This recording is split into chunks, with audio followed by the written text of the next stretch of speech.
Hello students, welcome in the online classes of MDN School Clyde. As you know, we are on second lesson of Home Science of 11th class. आज हम 11th class का home science का second lesson में क्रियात्मक विकास को प्रभावित करने वाले कारकों के विषय में पढ़ेंगे। आइए विस्तार से पढ़ें। क्रियात्मक विकास अनेक कारकों से प्रभावित होता है। इन कारकों के प्रभाव के कारण इनका विकास सभी बालकों में समान रूप से यानी बराबर रूप से नहीं होता। क्रियात्मक विकास को प्रभावित करने वाले प्रमुख कारकों का संक्षिप्त विवरण निम्न है। आइए हम क्या है सबसे पहले पौष्टिक आहार के विषय में पढ़ेंगे।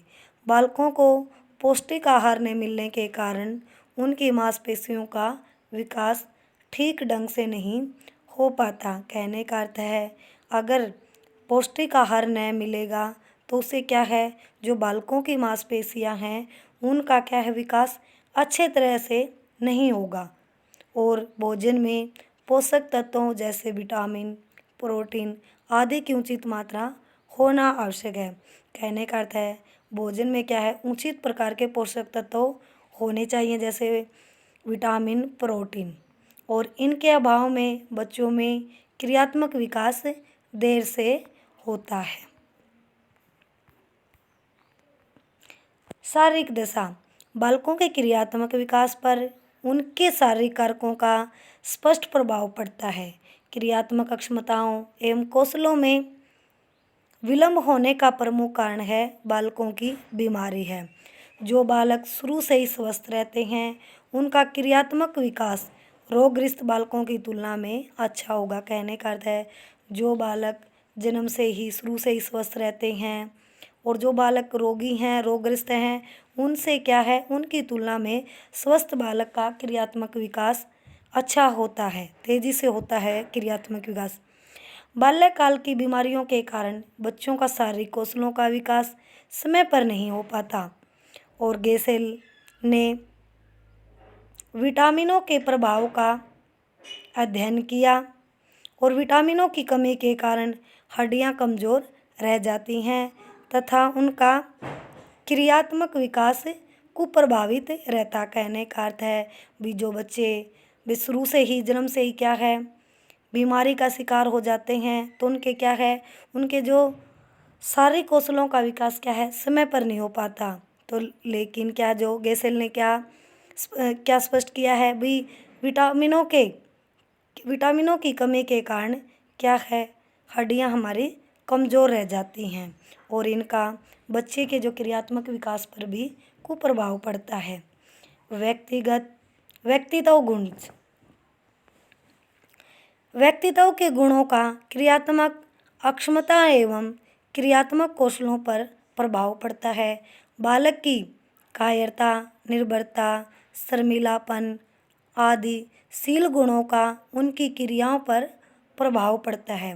व्यक्तित्व के शील गुणों के कारण बालकों की क्रियात्मक अक्षमताओं का विकास नहीं हो पाता और दूसरों पर निर्भर रहने वालों में स्वतंत्र रूप से कार्य करने की आदत नहीं बन पाती। कहने का अर्थ है मतलब जो बालक के अंदर की जो कायरता है जो उनके अंदर गुण होते हैं मतलब किसी के अंदर भी दूसरे पर निर्भर रहना, शर्मीलापन आदि ये गुण होते हैं तो इन गुणों के कारण है जो क्या है जो बालक के अंदर जो कार्य करने की क्षमता है उनका विकास नहीं हो पाता और वो क्या है दूसरों पर निर्भर रहने वालों में क्या है वो दूसरों पर निर्भर रहते हैं तो वो स्वतंत्र रूप से कार्य करने की आदत नहीं बन पाती उन बच्चों में। ऐसे बालक दूसरों के सामने अपने क्रियाशीलता का प्रदर्शन नहीं कर पाते, उनके अंदर एक डर बना रहता है, एक झिझक बनी रहती है।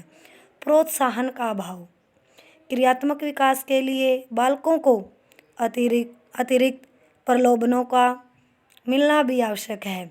जब छोटे बच्चों में बड़े बच्चे के अनुकरण का अवसर मिलता है तो उनका विकास शीघ्रता से होता है। अनुकरण के अवसर के अभाव में बच्चों की क्रियात्मक अक्षमताओं का विकास शीघ्र नहीं हो पाता। अधिगम का अवसर बालकों को सीखने का अभ्यास करने का पर्याप्त अवसर मिलने से पेशीय विकास गति तीव्र हो जाती है।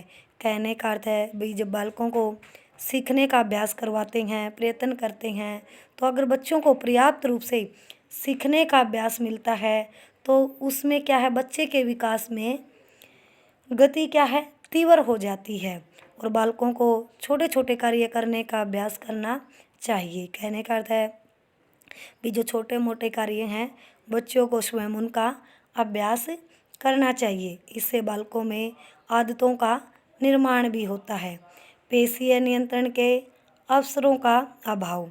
क्रियात्मक विकास हेतु बालकों को उनकी मांसपेशियों के विकास का उचित अवसर प्रदान किया जाना चाहिए, जिससे उनमें क्रियात्मक नियंत्रण की अक्षमता का उचित विकास हो। कहने का अर्थ है भी जो बालकों की क्या है, जो मांसपेशियां हैं, उनको मांसपेशियों का विकास करने के लिए उनको क्या है, उचित अवसर प्रदान किया जाना चाहिए। ऐसे कार्य करवाने चाहिए जिसमें क्या है, मांसपेशियों का विकास हो सके और उनके जो कार्य करने की जो क्रियात्मक है, जो कार्य करने की शक्ति है, उस पर नियंत्रण बना रहे और उसमें कार्य करने की क्षमता का विकास हो।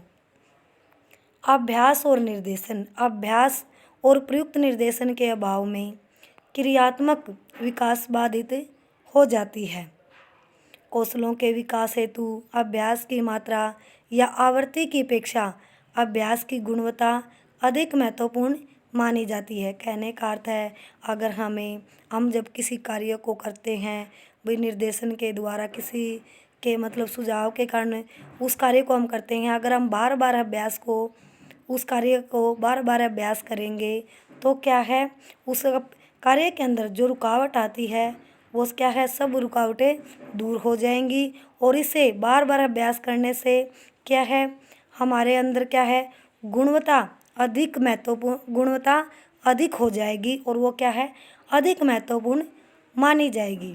हिलगार्ड के अनुसार अभ्यास पूर्णता या दक्षता प्रदान करता है, लेकिन अभ्यास की गुणवत्ता अभ्यास की मात्रा से अधिक महत्वपूर्ण है।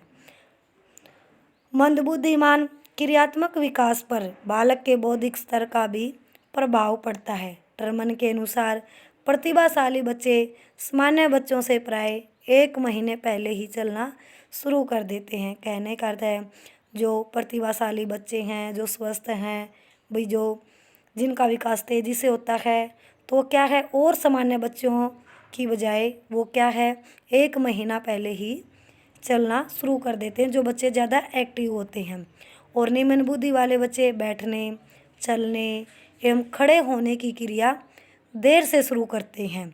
लेकिन अध्ययनों से यह भी स्पष्ट हुआ है कि अधिक बुद्धि वाले यानी तेज बुद्धि वाले बच्चों का क्रियात्मक विकास शीघ्र ही हो, यह आवश्यक नहीं है। शारीरिक आकार। बालक के शारीरिक आकार अर्थात भार, ऊंचाई आदि का भी क्रियात्मक योग्यता के उचित विकास के लिए शरीर के विभिन्न अंगों में समानुपातिक संबंध होना चाहिए यानी बराबर, ताकि उनमें संतुलन बना रह सके। सरली के अनुसार यह निष्कर्ष निकाला गया है कि सामान्य बालकों की अपेक्षा भारी और मोटे बच्चों में बैठने, खड़े होने और चलने की क्रिया देर से शुरू होती है। बीजो सरली के अनुसार जो कथन कहा गया है, जो मतलब जो सामान्य आम जो स्वस्थ बालक होते हैं उनकी अपेक्षा जो बच्चे मोटे होते हैं उनको क्या बैठने में, खड़े होने में, चलने में दिक्कत आती है और उनकी वो क्रिया क्या है, देरी से शुरू होती है। जब भी वो कोई कार्य करते हैं, उठते हैं, बैठते हैं, चलते हैं, तो उनकी यह क्रिया क्या है, देरी से शुरू होती है। और जिन बच्चों का भार कम होता है उनमें चलने फिरने की क्षमता का प्रदर्शन अधिक भार वाले जो मोटे बच्चे होते हैं उनकी तुलना में शीघ्र होता है। चुस्त वस्त्रों का उपयोग। बच्चों के लिए चुस्त वस्त्रों का उपयोग उनके क्रियात्मक विकास को प्रभावित कर सकता है। ऐसे वस्त्रों से बच्चा अपने अंगों में स्वतंत्र रूप से गति नहीं कर सकता। इससे मांसपेशियों में नियंत्रण की अक्षमता देर से आती है। बच्चों को चुस्त वस्त्र और जूते आदि नहीं पहनने चाहिए। इससे उनके पैरों और उंगलियों के हिलने डुलने में परेशानी होती है तथा उनका क्रियात्मक विकास कुप्रभावित होता है। आज हम यहीं तक पढ़ेंगे। जो टॉपिक मैंने पढ़ाया है उस टॉपिक को आप अच्छे से रीड करोगे और ये क्वेश्चन लर्न करोगे। Thank you students, have a nice day. घर पर रहें, सुरक्षित रहें।